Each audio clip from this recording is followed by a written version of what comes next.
happens to them now?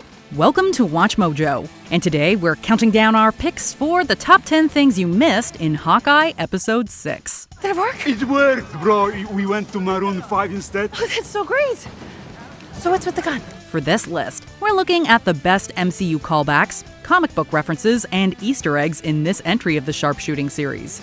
If you haven't seen the latest episode yet, watch out for spoilers ahead. What was your favorite scene in the Hawkeye finale? And did you know that an owl was found in a real New York City Rockefeller tree in 2020? After the owl was spotted holding on to a branch in the tree, one of the workers promptly got the owl to safety in a cardboard box. Let us know in the comments below. Number 10. Kingpin might upgrade his cane.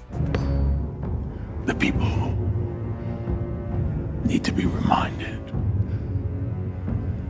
that the city belongs to me. The very first shot of the episode features Kingpin walking in with a fancy cane. While it appears to be just an accessory on the show, it traditionally packs a bigger punch. Kingpin first debuted what an advanced cane could do when he used it to turn a gun into specks of dust in the comics. And during an animated Spider-Man series, the big bad wielded his accessory as a melee weapon and included a taser inside for unfriendly enemies. Now you're mine. No, you're mine. The live-action Kingpin was clearly unprepared for the trick arrows Kate had up her sleeve in the finale. Maybe their struggle will inspire the villain to imitate other media and include a few nasty surprises in his next one. Mind your own business.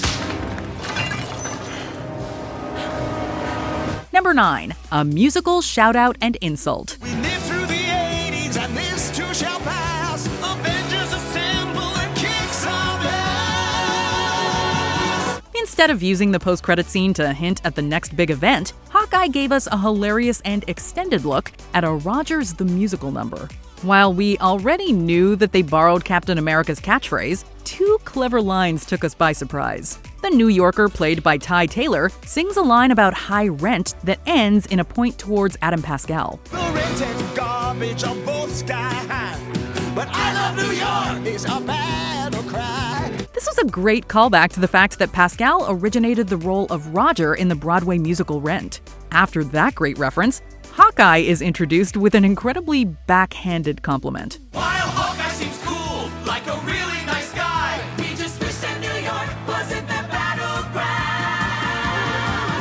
It was a great way to acknowledge criticism Clint has gotten among fans for being an Avenger without superpowers. At the same time, we can understand why Clint left the musical early. Number 8. Jack follows in his comic counterpart's heroic footsteps. When the series began, we were convinced that Jack Duquesne was going to be revealed as a big bad. So Jack, wielding a sword, just out of jail for allegedly murdering somebody with one. Maybe it's his way of proving that he really is innocent. It's a weird flex, but sure. Fortunately, he surprised us by being a perfect gentleman throughout the show. Jack fully won us over once he jumped into battle to defend Kate. Jack! Hello, sweetie. They're behind you!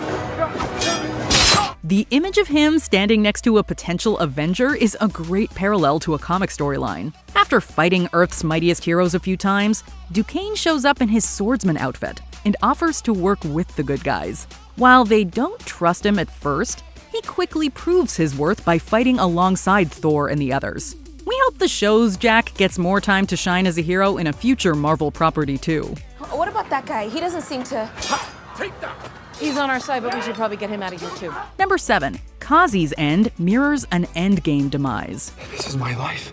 My life! It was never supposed to be yours! Kazi and Maya once worked closely together under a villainous father figure, but it turned out Kazi was willing to execute the worst of the Big Bad's plans. Unfortunately, this led to a tense standoff with Maya, where he insisted his evil boss would never let him change.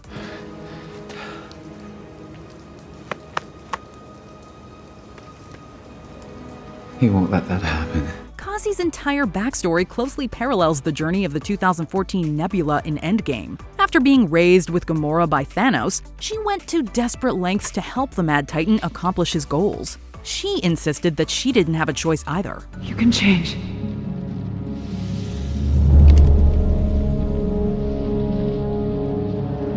He won't let me. Sadly, Nebula and Kazis' stories both end when they're seriously wounded before they can change. It's a shame these antagonists never got to have fulfilling lives away from their bad bosses. Leave, Maya. He's coming for you. Number 6. Clints' lines honor an Avenger and welcome another. It was devastating to watch Yelena use her secret whistle at Natasha's grave without anyone responding back in Black Widow. This scene was brought full circle in a heartbreaking moment when Clint used the sound to stop his fight with the blonde assassin.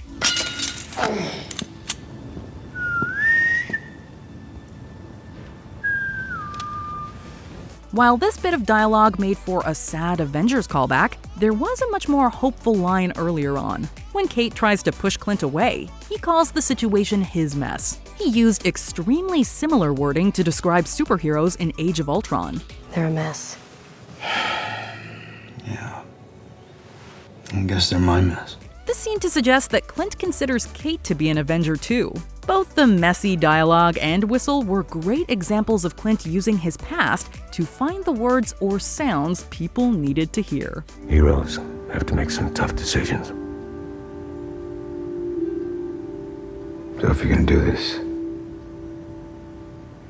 I just want to know you're ready. Number 5. Hawkeye presents a few big movie references. So this holiday party tonight.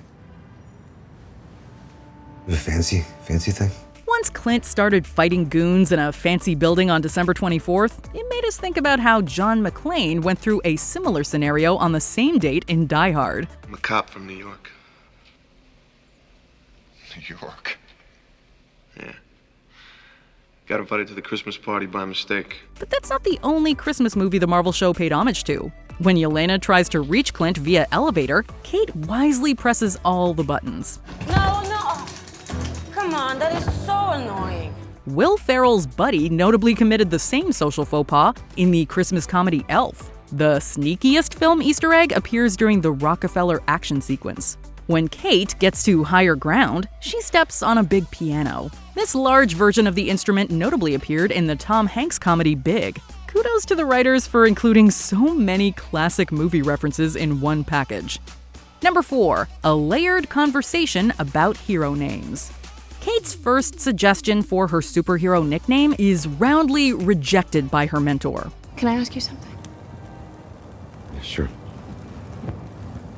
What do you think of Lady Hawk?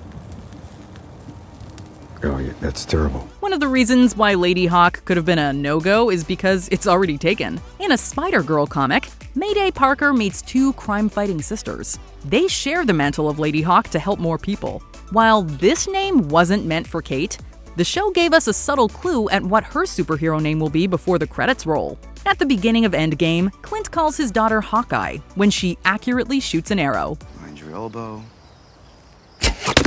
Good job, Hawkeye. The target she hits is seen in the background when he talks to Kate about superhero names. This was a great extra bit of visual confirmation that the young Bishop is definitely the next Hawkeye. Lady Arrow? None of those. Okay, fine. You know what? Actually, I have an idea. Number 3. Clint's small tricks come back in major ways. While the two Hawkeyes were setting up Christmas decorations, Clint mentioned he could split a wooden arrow immediately with a second projectile. No, it's not impossible. The first arrow you release just has to be wood.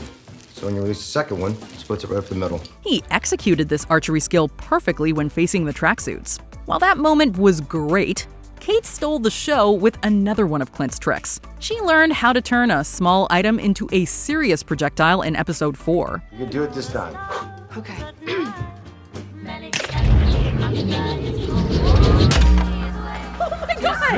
This made the moment Kate used this ability to defeat Kingpin into a hugely satisfying moment. Since that trick set off an arrowhead that Clint found to be too dangerous, she also deserves credit for showing her mentor she's finally able to handle Avenger-level arrows. We need a ton of gear. Like a whole batch of way too dangerous trick arrows. You can make more. Number 2. Kingpin will probably survive. What a surprise.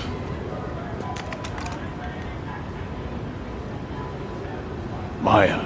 Although Although we've talked a lot about Kingpin's comic confrontation with Maya in the past, it was still shocking to see it play out in live action. In both worlds, she goes after the crime boss for arranging the death of her father.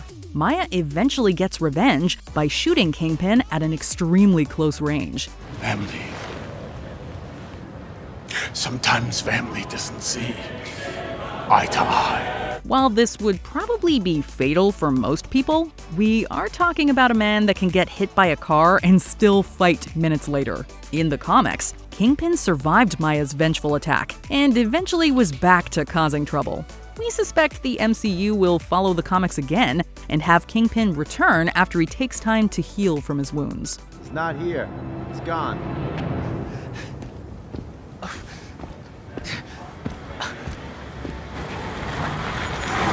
Before we continue, be sure to subscribe to our channel and ring the bell to get notified about our latest videos. You have the option to be notified for occasional videos or all of them. If you're on your phone, make sure you go into your settings and switch on notifications.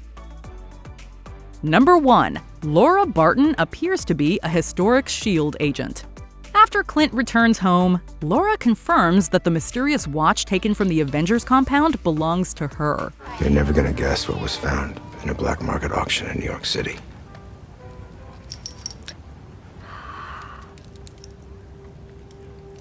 The small number 19 on the back suggests that Laura was an extremely big deal. Traditionally, a heroine named Barbara Morse, aka Mockingbird, was additionally known as Agent 19 when she joined S.H.I.E.L.D. While her solo exploits are legendary, she was even better when paired with her love interest Hawkeye. It's unclear if Laura changed her name or if she lives in the same universe as the Bobby Morse that appeared on Agents of S.H.I.E.L.D.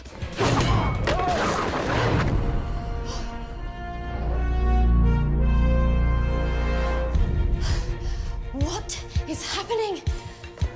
Don't worry. Coulson has a plan. No matter what her backstory is, we are certain that Mrs. Barton once saved the day as Mockingbird. I want to take better care of your stuff. Oh, you're hardly one to talk. Do you agree with our picks? Check out this other recent clip from WatchMojo, and be sure to subscribe and ring the bell to be notified about our latest videos.